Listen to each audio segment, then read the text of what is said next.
അസ്സലാമു അലൈക്കും. ദിയൂസ് വ്ലോഗിലേക്ക് എല്ലാവർക്കും സ്വാഗതം. ഇന്ന് ഞാൻ നിങ്ങളുടെ മുന്നിലെത്തിയിട്ടുള്ളത് നല്ലൊരു ചമ്മന്തിയുടെ റെസിപ്പി ആയിട്ടാണ് കേട്ടോ. അപ്പോൾ ഈ ഒരു ചമ്മന്തി എങ്ങനെയാണ് ചെയ്തെടുക്കാമെന്ന് നോക്കാം. അപ്പോൾ വേഗം തന്നെ വീഡിയോയിലോട്ട് പോയാലോ. അതിന് വേണ്ടിയിട്ട് ഒരു ചീനച്ചട്ടി വെച്ചെടുത്തിട്ടുണ്ട്. അത് ചൂടായി വരുമ്പോൾ അതിലേക്ക് വെളിച്ചെണ്ണയാണ് കേട്ടോ ഒഴിച്ച് കൊടുക്കുന്നത്. അതിലേക്ക് വറ്റൽമുളകാണ് ചേർത്ത് കൊടുക്കുന്നത്. ഇത് നല്ല എരിവുള്ള വറ്റൽമുളകാണ്, അതുകൊണ്ട് തന്നെ കുറച്ച് ഞാൻ ചേർത്ത് കൊടുത്തിട്ടുള്ളൂ. നിങ്ങൾക്ക് എരിവ് ആവശ്യത്തിനനുസരിച്ചിട്ട് വറ്റൽമുളകിൻ്റെ എണ്ണം കൂട്ടി കൊടുക്കാവുന്നതാണ്. ഇനി ഇതിലേക്ക് നല്ല നാടൻ കറിവേപ്പിലയാണ് കേട്ടോ ചേർത്ത് കൊടുക്കുന്നത്. അതും കൂടി ഒന്ന് മൂത്ത് കഴിയുമ്പോൾ ഇത് രണ്ടും കൂടിയിട്ട് ഇതിൽ നിന്നും മാറ്റാം. ഇതിൽ നിന്ന് മാറ്റിയതിന് ശേഷം സെയിം വെളിച്ചെണ്ണയിൽ തന്നെയാണ് കേട്ടോ ഉള്ളി ചേർത്ത് കൊടുക്കുന്നത്. ചെറിയ ഉള്ളിയാണ്, ചെറിയ ഉള്ളി കുറച്ച് ചേർത്ത് കൊടുക്കാം. അത് ഒരുപാട് അങ്ങോട്ട് കളറ് മാറിപ്പോകൊന്നും വേണ്ട, അത്യാവശ്യം ഒന്ന് വഴണ്ടി കിട്ടിയാൽ മതി.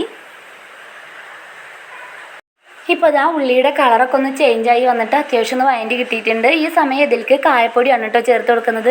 ഒരു 1/4 സ്പൂണ് കായപ്പൊടി കൂടി ചേർത്ത് കൊടുക്കുന്നുണ്ട്. എന്നിട്ട് വീണ്ടും ഒന്ന് ഇളക്കി കൊടുക്കാം. ഇത് ഇത്രയും തന്നെ മതി. ഇനി ഇത് സ്റ്റൗ ഓഫ് ചെയ്തിട്ട് ഇതിൽ നിന്ന് മാറ്റാം കേട്ടോ.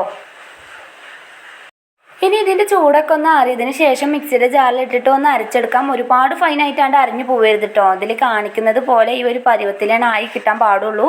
ആവശ്യത്തിനുള്ള ഉപ്പും കൂടി ചേർത്തതിന് ശേഷം ഇതൊന്ന് അരച്ചെടുക്കാം. ഇതാ ഈ ഒരു പരുവത്തിൽ വേണം കേട്ടോ കിട്ടാൻ.